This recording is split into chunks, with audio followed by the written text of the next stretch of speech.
Welcome to This Week in Warframe, a series where I keep you updated on the past week of Warframe, from announcements made by DE that don't necessarily warrant their own videos to community fan art posts and updates. So without further ado, let's go over these announcements and news from the 2nd of December to the 8th. Starting this week's episode off, we had Devstream 120.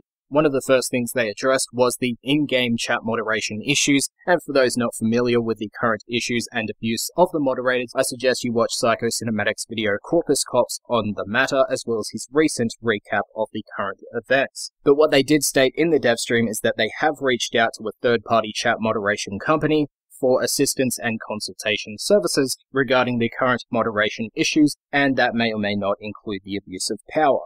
We also had the announcement of 2 new UI themes, those being Stalker and Corpus. Pablo also provided extra coloured screenshots through Twitter, so all of those have been panning across the screen at the moment. They also announced that a mashed animated short will be coming in this upcoming week, so for those that like the first video by Mashed about Warframe, there's another one coming. We also had Steve and Sheldon sharing their story on fixing input lag on controllers by showcasing slow-mo controller input captures and telling a story about dick pics. We also had the announcement that more Floofs will be coming in Fortuna Part 2, with a bit of information on some upcoming conservation species, one of which being that one of these creatures can only be found within caves, and that another species will have toxic poop, which will give the player a toxic proc if they go near it. Now for Baruuk gameplay, we saw his in-game model and signature Syandana. You can see it throughout all this gameplay, as well as his ability set. For the first ability, it is a channeled ability, and it will provide a cone of damage reduction, that being when you're looking at incoming damage and it's within the coned areas, you will receive a damage reduction, and that will build up at the placeholder name of the edge meter. And what the edge meter is, it's a simple meter that upon being charged, you'll be able to use Baruuk's 4th ability, Savagery, which is a new Fist Exalted weapon which will have its own mod screen, and each combo will have different ragdolls as well as a different purpose. The edge meter will also act as a damage reduction based on how much of the meter has been filled, and the meter will be drained by using his 4th ability. You can also charge up Baruuk's edge meter by using melee weapons, as Scott stated on Twitter. As for the second ability, Sedative, it's a radial sleep that isn't an instant sleep like Equinox's abilities. However, new enemies that walk within the ability zone after it has been casted can have a chance of being affected and put to sleep as well. This will also build up your edge meter and increase your teammates' damage towards the affected enemies when they use their finisher attacks. As for the third ability, Subdue, it is a disarm ability that will disarm nearby targets as well as deal minor damage to them. It will also provide a damage reduction to Baruuk, and each of these charges can also jump to nearby teammates. Anyway, that is Baruuk's ability set. We saw a number of deluxe skins. We saw an update to the Equinox deluxe skin which we saw previously. It's a revised version of it, so it's not as plain as what we saw previously. We also have the announcement that Wukong will be receiving a deluxe skin, and they did state that they hopefully will get a revision of his abilities out when this skin does go live. We also saw an in-orbiter preview of Limbo Deluxe as well. Now Fortuna Part 2. We saw a trailer for Fortuna Part 2 in the form of the Profit Taker Orb Mother Heist, which will require a minimum standing with the Vox Solaris Syndicate. Now with Fortuna Part 2, we will be receiving Archwing weapons on land, which will be for players and enemies, as well as more Archwing mods coming into the game. And for those wondering about the Archwing weapons on land, you will be using Archwing mods. Now Mesa Prime, the Akshagara Prime, and Redeemer Prime were announced on stream, and they will be coming on December 18th for PC, Xbox One, and PlayStation 4, with Nintendo Switch launching at a later date. We also saw new Moa brackets coming to the game as well, those being Tyann, Gorth, and Josin. We saw a preview of new Operator Cosmetics in the form of a Vent Kid armor set. The Corpus Gas City tile set will be releasing in 2019 with apparently a new Warframe tied to it. And finally, Titania's base energy will be increased alongside the other changes made in the developer workshop.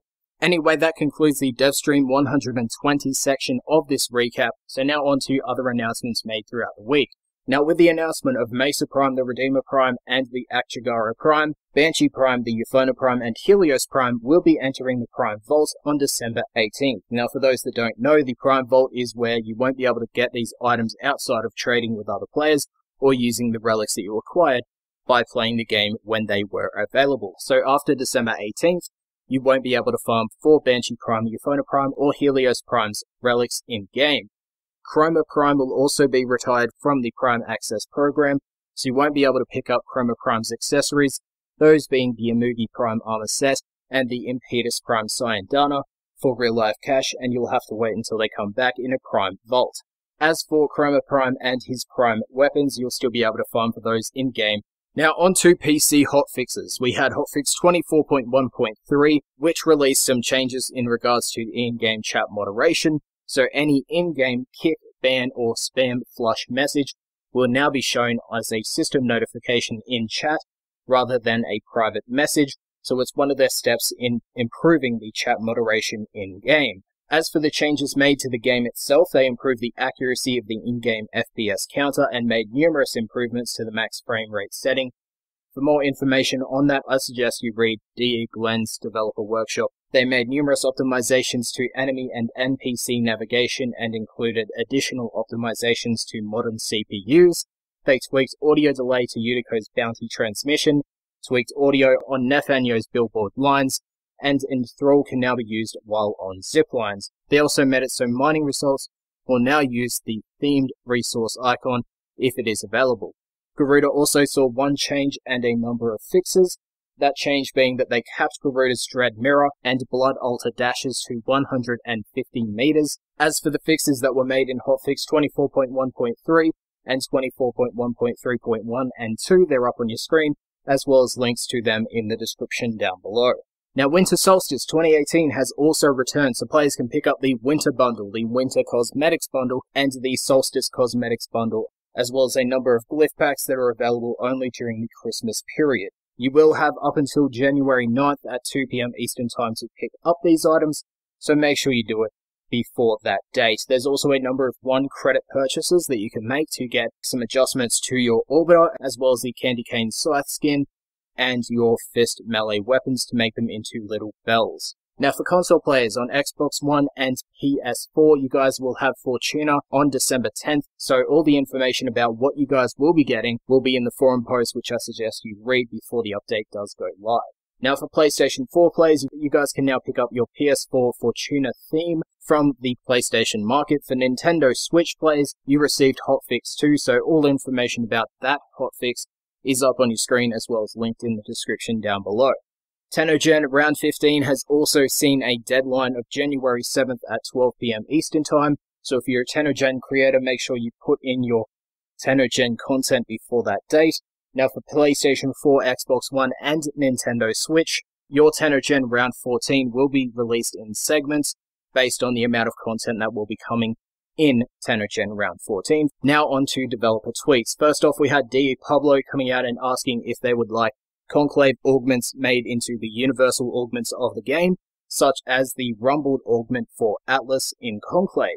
For those that don't know, this augment allows Atlas to become one of his Rumblers. The percentage on the votes were 75 to 25 in favor of making it universal, and of course if it is added into the game, the stats won't be changed specifically as it will affect the Conclave variant of the mod. Instead it will scale off something like power strength, and it will also only be tied to Conclave, as they don't want to split the Conclave content from Conclave into the base game, basically negating the whole point of playing Conclave.